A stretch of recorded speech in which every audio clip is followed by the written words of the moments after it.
Hello, good morning.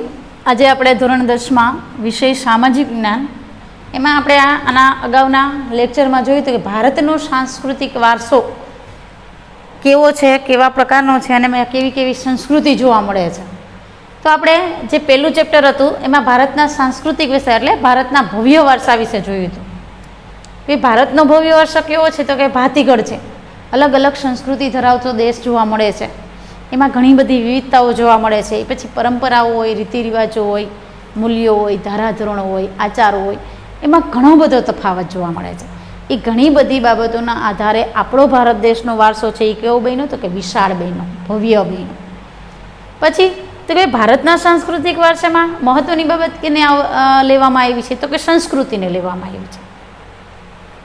તો કે સંસ્કૃતિ એટલે શું તો કે ભાઈ માનવ મનનું ખેડાણ. માનવ મનનું ખેડાણ એટલે વ્યક્તિના જે કંઈ પણ વિચારો છે એનું સંશોધન કરવામાં આવ્યું, એની શોધખોળ કરવામાં આવી, એની વિચારસરણીને અપનાવવામાં આવી. એના પછી તો કે ગુફાથી ઘર સુધીની માનવ યાત્રા એટલે આદિમાનવે ગુફાથી લઈને ઘર સુધી જે કંઈ પણ યાત્રાઓ કરેલી હતી અથવા જે કંઈ પણ વિકાસ થયો છે એને સંસ્કૃતિ કહેવામાં આવે છે. પછી સંસ્કૃતિ એટલે પરંપરાઓ, રીતિ રિવાજો, આચારો, વિચારો, મૂલ્યો, ધારાધોરણો, જે કંઈ પણ આદર્શ સરળા હોય એને સંસ્કૃતિ કહેવામાં આવે. પછી સભ્યતાની વાત કરીએ તો કે ભાઈ સભ્યતા એટલે શું તો કે ભાઈ સભ્યતા એટલે વ્યક્તિ પાસે જે કંઈ પણ છે ને એ સભ્યતા છે.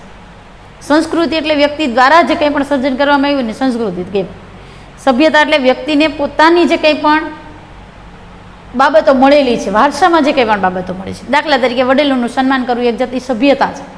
એને સન્માન આપવું, એનું સ્થાન જાળવવું, એનો મોભો જાળવવો, તો એ સભ્યતા છે. ઘણી વખત છે એ વ્યક્તિ કોઈ એવો ઝઘડો કરતી હોય ત્યારે એમ કહે છે ભાઈ તું તારી સભ્યતામાં રહે છે. તો આવી ઘણી બધી બાબતોના આધારે આપણો વારસો છે એ વિશાળ બન્યો છે. પછી વારસો જોઈએ તો ભાઈ વારસો એટલે શું તો કે આપણે આપણા પૂર્વજો તરફથી મળેલી અમૂલ્ય ભેટ છે કે જેની કિંમત આપણે કરી શકતા નથી, આંકી શકતા નથી. શું કામે કે રાજા મહારાજા હોય કે આપણા પરદાદા હોય કે દાદા હોય એને ઘણું બધું આપણે વારસામાં આપેલું છે. પછી સંસ્કારો હોય, સ્થાપત્યો હોય, શિલાલેખો હોય, ઘણી બધી બાબતો છે. તો વારસાના કેટલા પ્રકાર હતા તો કે 2 પ્રકાર હતા. ક્યાં ક્યાં તો કે પ્રાકૃતિક વારસો અને સાંસ્કૃતિક વારસો. પ્રાકૃતિક વારસાની વાત કરીએ આપણે તો પ્રાકૃતિક વારસામાં એટલે શું તો કે ભાઈ કુદરત દ્વારા જે કંઈ પણ અર્પિત કરેલું છે તો કુદરત દ્વારા જે કંઈ પણ નિર્માણ કરેલું છે એને પ્રાકૃતિક વારસો કહેવામાં આવે છે.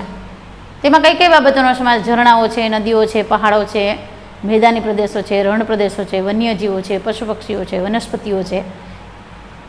આ બધી બાબતો છે એ કેમાં તો કે પ્રાકૃતિક વારસામાં સમાવેશ કરવામાં આવે છે. એના પછી સાંસ્કૃતિક વારસાની વાત કરીએ તો કે સાંસ્કૃતિક વારસા દ્વારા સાંસ્કૃતિક વારસો એટલે તો કે માનવ સર્જિત વારસો એને સાંસ્કૃતિક વારસો કહેવામાં આવે. જેમાં વ્યક્તિએ પોતાની બુદ્ધિ, કલા, કૌશલ્ય અને આવડત દ્વારા જે કંઈ પણ સર્જન કર્યું છે અથવા જે કંઈ પણ પ્રાપ્ત કર્યું એને સાંસ્કૃતિક વારસો કહેવામાં આવે છે. તો એમાં સાંસ્કૃતિક વારસામાં કઈ કઈ બાબતોનો સમાવેશ કરવામાં આવે છે તો કે વિહારો છે, સ્તૂપો છે, મંદિરો છે, મસ્જિદો છે, કિલ્લાઓ છે, સ્થાપત્યો છે, શિલ્પો છે, સાહિત્ય છે. તો એવી ઘણી બધી બાબતો છે એ આપણે કેમાં તો કે ભારતના સાંસ્કૃતિક વારસામાં જોવાની. તો આપણે આજના જે પ્રકરણ છે ભારતનો સાંસ્કૃતિક વારસો એમાં પ્રકરણ 3 ભારતના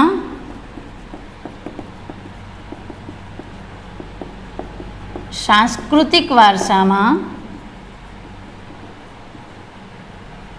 શિલ્પ અને સ્થાપત્ય.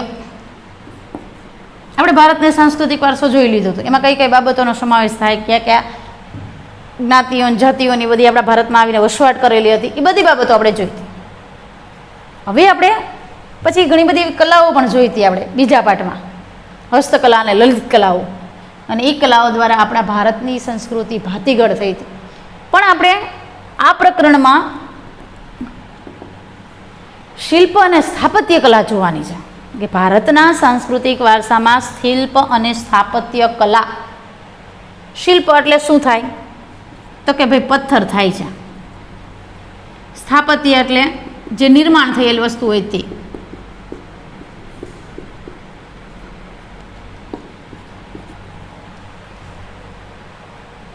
સ્થાપત્ય ક્યારે મૂકવામાં આવે કે કોઈ વ્યક્તિ દ્વારા એનું નિર્માણ કરવામાં આવ્યું, કોઈ વ્યક્તિ દ્વારા એને મૂકવામાં આવેલું, એનું સ્થાન આપવામાં, ત્યારે એ સ્થાપત્ય ગણાય.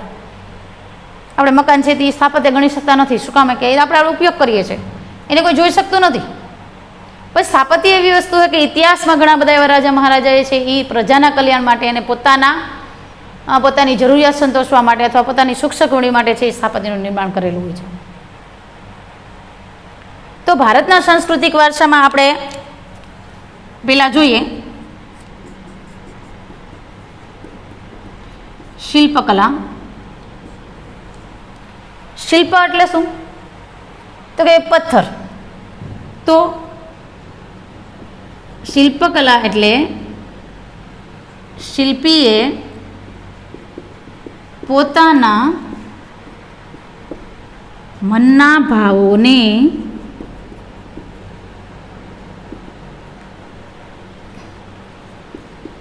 છીણી અને હથોડી દ્વારા પથ્થર કે લાકડામાં કોતરણી કરી હોય તેને શિલ્પકલા કહે છે. ખાસ યાદ રાખવાનું, શિલ્પી એટલે જે વ્યક્તિ બનાવનાર છે, જે વ્યક્તિએ સર્જન કર્યું છે એની વાત કરવામાં આવી છે. એટલે જ્યારે વ્યક્તિ પોતાના મનના ભાવો છે, એની જે વિચારસરણી છે એ ક્યારે, તો કે ભાઈ પથ્થર અને લાકડામાં જે કંઈ પણ દર્શાવે છે. દાખલા તરીકે આપણે ચિત્રકલાની વાત કરી હતી કે ભાઈ ચિત્રકલા 5000 પૂર્વ વર્ષની છે, તો એમાં જે વ્યક્તિઓ છે, ઋષિમુનિઓ છે અથવા કોઈ એવા સાધુ સંતો છે અથવા આદિમાનવો છે, તો એની પોતાના ભાવો છે એ ચિત્રકલામાં દર્શાવ્યા. કેવા? તો કે એના જે ભાવો છે એ આબેહૂબ છે એને ચિત્ર દ્વારા દર્શાવી દીધા, લોકોને એના દ્વારા સમજાયું છે. તો એવી રીતના શિલ્પી છે એ પોતાના જે કંઈ પણ કલાઓ છે એ કલાઓને એ લાકડા અને પથ્થરમાં કોતરે છે અને એના દ્વારા એ પોતાની કલાઓ છે એ દર્શાવે છે. એના પછી વાત કરીએ તો કે સ્થાપત્ય.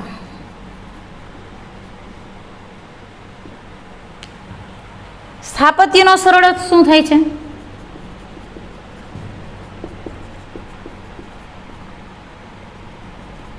બાંધકામ થાય.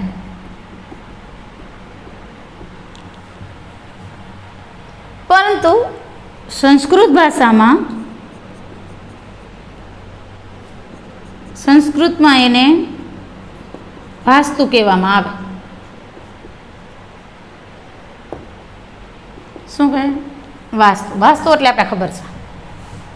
દાખલા તરીકે કોઈ મકાન હોય એનું નિર્માણ કર્યું હોય, બરોબર, તો એ કઈ દિશામાં કેવી રીતના બનાવવું છે એની તમામ પ્રકારની બાબતો દર્શાવવામાં આવી છે. તો સ્થાપત્યનો સરળ બાંધકામ એટલે સર્જન કરવું, બાંધવું. પણ સંસ્કૃતમાં એને વાસ્તુ શબ્દ તરીકે ઉપયોગ કરવામાં આવેલો છે. તો આ સ્થાપત્યમાં કિલ્લાઓ, મસ્જિદ, મંદિર, વિહારો, સ્તૂપ,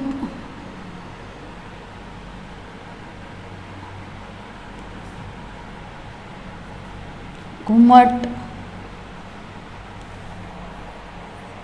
બારીઓ, સિંહાસનો,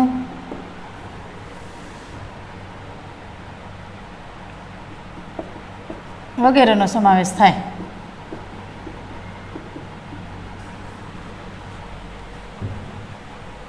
કિલ્લાઓ છે, મસ્જિદો છે, મંદિરો છે, સ્તૂપો છે, વિહારો છે, એ બધું શું છે? એ સ્થાપત્ય છે. દાખલા તરીકે હું અહીંયા મારી બેણાને સિંહાસનો ન મૂકું, બરાબર, તો આ જે કંઈ પણ બાબતો છે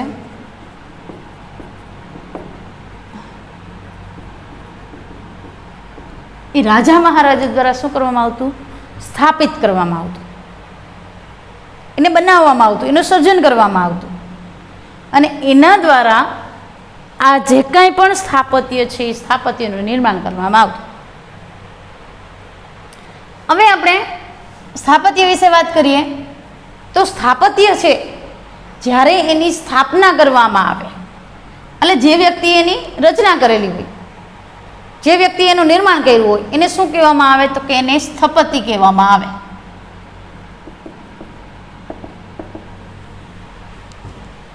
સ્થપતિ શબ્દથી એનો ઉપયોગ કરવામાં આવે છે, તો એને પ્રયોજાય છે. સ્થપતિ એટલે દાખલા તરીકે જે કિલ્લાઓનું નિર્માણ કરનાર રાજા છે તે, દાખલા તરીકે આપણે તાજમહેલ લઈએ તો એના સ્થપતિ તરીકે કોને? તો કે શાહજહાંને ઓળખવામાં આવે છે. શું કામે? કે શાહજહાંએ છે એ તાજમહેલની રચના કરી હતી, ભલે કારીગરો દ્વારા બનાવી હતી, પણ એના નામથી છે એ તાજમહેલને ઓળખવામાં આવે છે. ભાઈ શાહજહાંએ પોતાની પત્નીની મુમતાજની યાદમાં છે એ તાજમહેલની રચના કરેલી હતી, એટલે એને સ્થાપના કરેલી હતી. એટલે આપણે અત્યારે એને જાણીએ છીએ, સમજીએ છીએ અને જોઈએ છીએ. એના પછી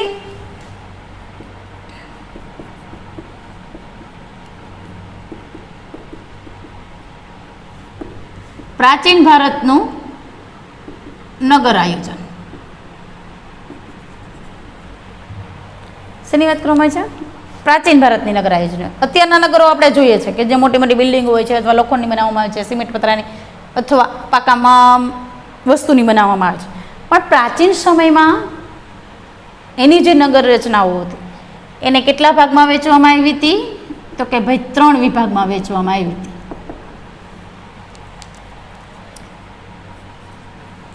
એમાં પેલો જે ભાગ હતો એને સીટડલ તરીકે ઓળખવામાં આવતો. સીટડલ એટલે શું? તો કે ભાઈ કિલ્લો.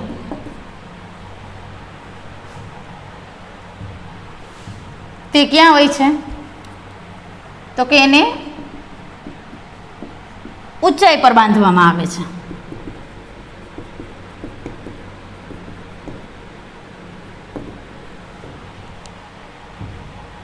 ગઢ થાય.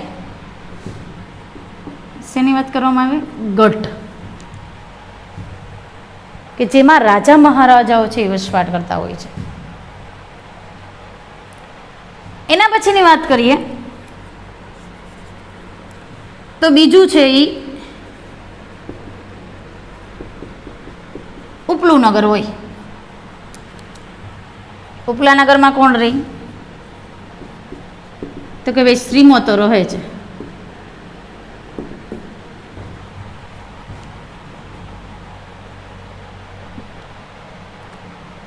કે જેના મકાનો છે કેવા હોય? 2 માળના હોય છે. એના પછીની વાત કરીએ તો કે નીચલું નગર. નીચલા નગરનો માં પ્રજાજનો રહે.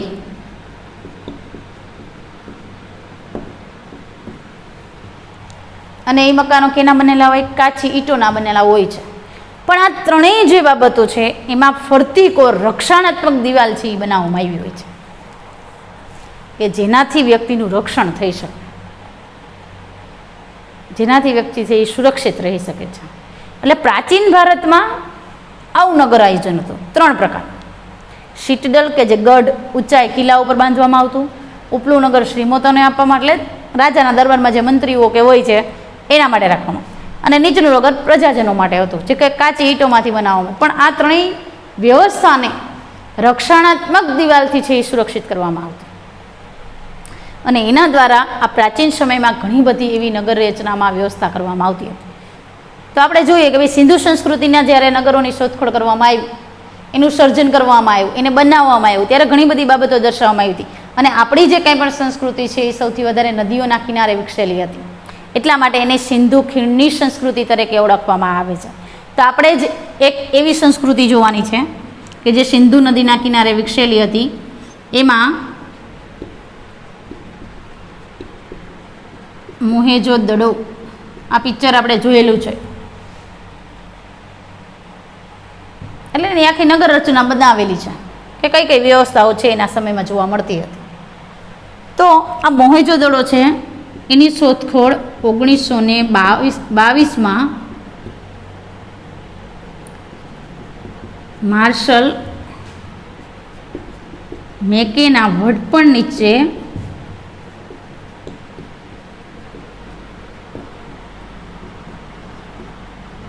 દયારામ સહાનીએ આ જે નગર હતી એની શોધખોળ કરી હતી, એનું માર્ગદર્શન મેળવ્યું હતું, એનું સર્જન કર્યું હતું. એને એમાંથી શોધખોળ કરી અને એના જે અવશેષો હતા એની બાબતો, ઇતિહાસની બાબતો જોઈ હતી કે એમાં કઈ કઈ વ્યવસ્થાઓ હતી. અમને ખબર છે જ્યારે આપણે મોહેંજો-દડો પિક્ચર જોઈએ છીએ ત્યારે એમાં પૂરની સ્થિતિ સર્જાય છે.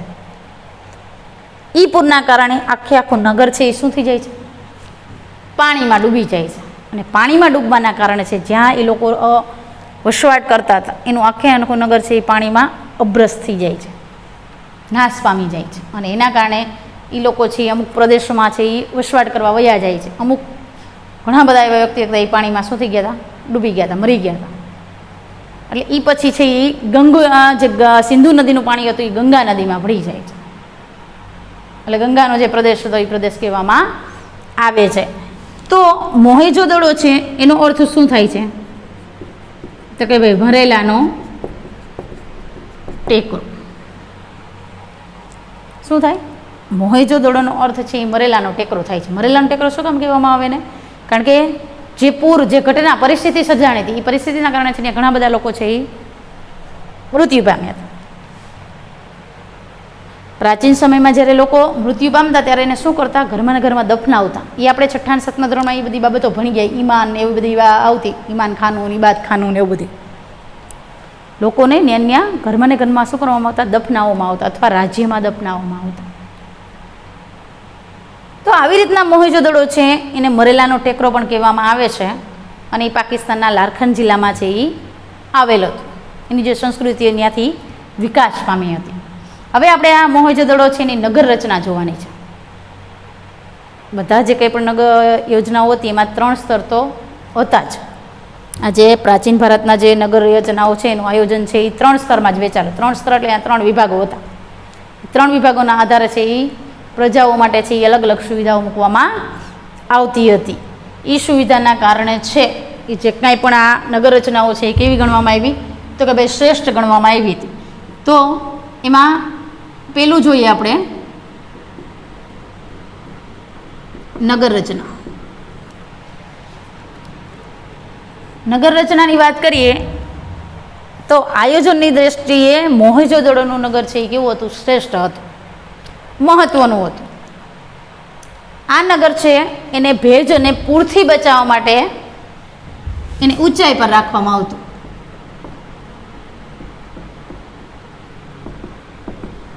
એટલે બાંધવામાં આવતું. કેમાં?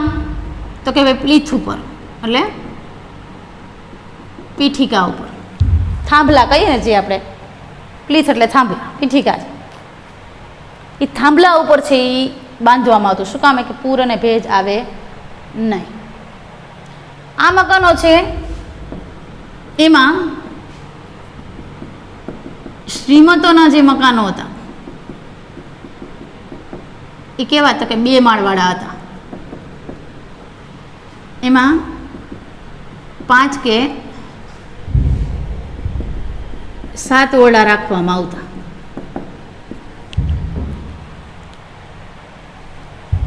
ફરતી કોર રક્ષણાત્મક દિવાલ રાખવામાં આવતી. એમાં રસોડું હતું, કોઠાર ઘર હતું, સ્નાન ઘર હતું, એ ઘણી બધી બાબતો મૂકવામાં આવતી.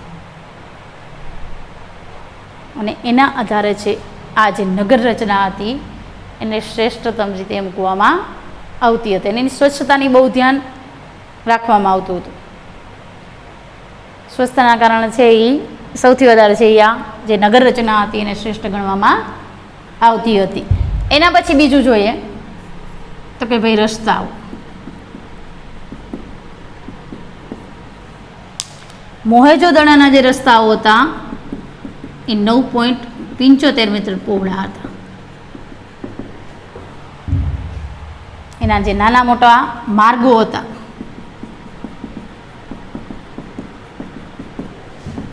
ક્યાં? તો કે ભાઈ કાટખૂણે છેદતા.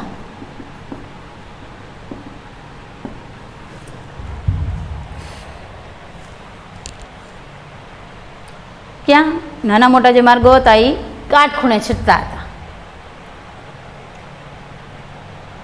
એવું માનવામાં પણ આવે છે કે રસ્તાઓની જે કંઈ પણ આજુબાજુ છે એ થાંભલા હતા અને એ થાંભલામાં પ્રકાશ માટેના જે કંઈ પણ વ્યવસ્થા હતી પુરવાર કરવામાં આવી હતી. સ્ટ્રીટ લાઇટો રાખવામાં આવી હતી, ફાનસની જે કંઈ પણ વ્યવસ્થાઓ હતી આ રસ્તાઓમાં રાખવામાં આવેલી હતી. અને આ જે કંઈ પણ નગર રચના હતી એના જે કંઈ પણ રસ્તાઓ છે એ બહાર નહીં પણ ક્યાં પડતા, ગલીની અંદર જ રાખવામાં આવતા હતા.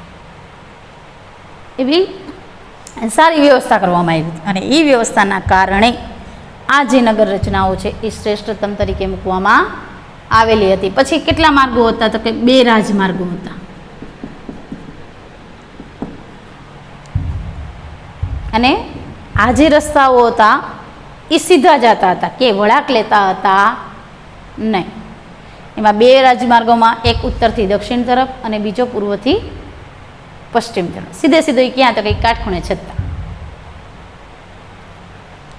એના પછીની વાત કરીએ તો કે સ્નાનાગાર.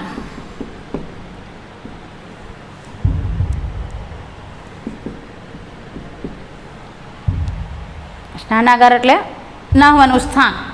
એવું માનવામાં આવે છે કે આ જે સ્નાનાગાર હતો એમાં સ્વચ્છતાની બાબત છે એ સૌથી વધારે રાખવામાં આવી હતી. કોઈ એવા ધાર્મિક પ્રસંગે હોય અથવા ત્યાંના જે કંઈ પણ નગરવાસીઓ હોય છે એ સૌથી વધારે છે એ આ સ્નાનાગારનો ઉપયોગ કરતા. સ્વચ્છતા, ગરમ ઠંડા પાણીની પણ વ્યવસ્થા રાખવામાં આવતી હતી ત્યાં. અને એ જે કંઈ પણ ગંદુ પાણી હોય છે એ બહાર નીકળવાની પણ વ્યવસ્થા મૂકવામાં આવી હતી. કપડાં બદલાવવા માટે અલગ વ્યવસ્થાઓ છે એ કરવામાં આવેલી હતી.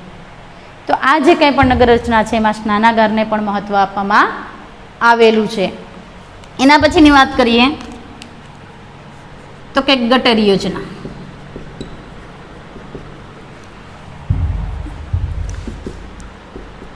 ગટર યોજનાની વાત કરીએ તો એવું માનવામાં આવે છે કે મોહેજો-દડોની ગટર યોજના છે એવી ગટર યોજના ભૂમધ્યના ક્રીટ ટાપુમાં જોવા મળી હતી. શું કામે?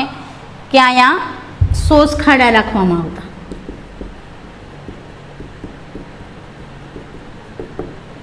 ખાળ કૂવાઓ ને જે આપણે કહીએ છીએ તે નાની મોટી ટાંકીઓ રાખવામાં આવતી કે જેનાથી દૂષિત પાણી છે એ એક ખાડકૂવામાંથી બીજા ખાડકૂવામાં જઈ અને ગામની બહાર છે એ નીકળી જતું. સ્વચ્છતાની બાબતમાં આ નગરના જે લોકો હતા એ સૌથી વધારે છે એ શ્રેષ્ઠ હતા. એની જે ગટર યોજના હતી એ સારી રાખવામાં આવતી. શુદ્ધ પાણી ને ગંદુ પાણી છે એ કાઢવાની બહુ સારી વ્યવસ્થા મૂકવામાં આવેલી હતી. અને એના કારણે આવી ગટર યોજના હજી સુધી આપણે પણ નિર્માણ કરી શક્યા નથી. એવી સ્વચ્છતાની બાબતો છે, એવી વ્યવસ્થાઓ છે, એની આપણે જે કંઈ પણ બાબતો છે હજી પણ આપણે છે એ શું તો કે ભાઈ એની આપણે રજૂઆત કરી શક્યા નથી. એના પછી જાહેર મકાનો.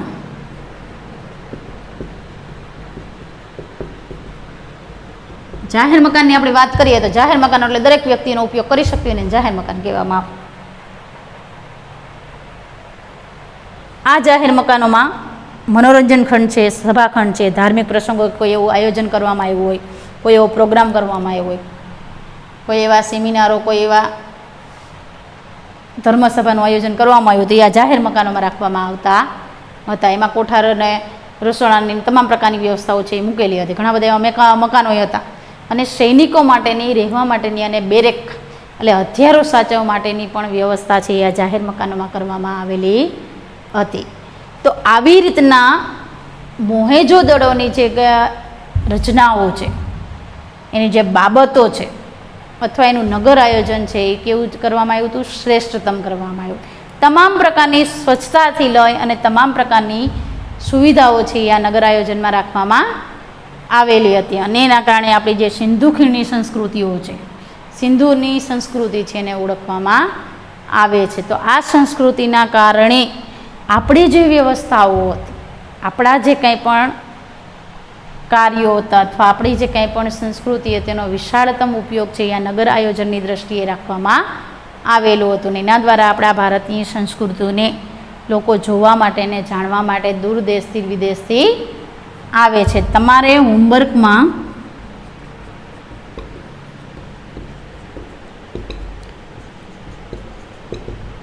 મોહેંજો-દડોની નગર રચના લખવાની છે, આખી તમામ પ્રકારના મુદ્દા એમાં આવી જવા જોઈએ. એટલે મોહેંજો-દડોનું નગર આયોજન તમારે હોમવર્કમાં લખવાનું રહેશે. એના પછી આપણે જે કંઈ પણ સંસ્કૃતિ હજી છે, હડપ્પા છે, ધોળાવીરા છે, લોથલ છે, એ આના પછીના આપણે લેક્ચરમાં જોશું.